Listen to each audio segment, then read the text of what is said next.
माशाअल्लाह अवां सियासत में ॾाढियूं प्रोफेशनल आहियो।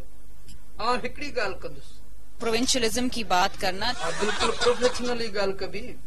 अवां ते तनक़ीद कजे त कोई तनकीद हम बर्दाश्त नहीं करेंगे। जे तनक़ीद बर्दाश्त नथा कयो त पंहिंजी सियासी ग़लतियुनि ते गौर त कयो। कर रहे हैं। अवां सियासत कीअं थियूं कयो? सफ़ा फुकराई तबियत अथव, को जोश जुनून ॾेखारियो। और जो आप जोशो खरोश देख रहे हैं, इहो को ख़ासि जोश न आहे। भला ॿुधायो अवां जी सियासत जा नाज़ केरु थो सिर ते खणे? सदर और वजीर आजम।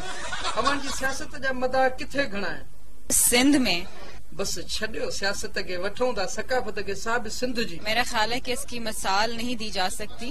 मैडम मसाल न मिसाल मिसाल। अवां ॿुधायो अवां खे किथां जी सकाफ़त पसंदि आहे? चाहे वो किसी भी सूबे की सखाफ़त हो।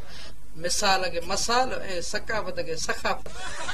अॻ में तव्हां सिंध सूबे जी सकाफ़त साराई, हाणे वरी सभिनी सूबनि जी। सिंध की हो, बलूचिस्तान की हो, पंजाब की हो या सूबे सरहद की। वञ इते भी सियासत, सभिनी खे राज़ी रखण भला सियासत में फर्ज आहे छा? ये हर इंसान का फर्ज भी है। इहे भला छो? यही हमारा अज़म है और यही हमें सिखाया है। इहो इज़्म कंहिं सेखारियो? सदर आसिफ अली ज़रदारी साहब। उन खे कंहिं कोचिंग सेंटर में सेखारियो?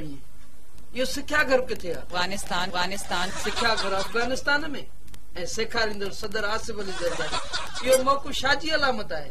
देखिए, सदर आसिफ अली ज़रदारी साहब जो है वो वफाक की अलामत है। वाह वाह, वॾी ॻाल्हि।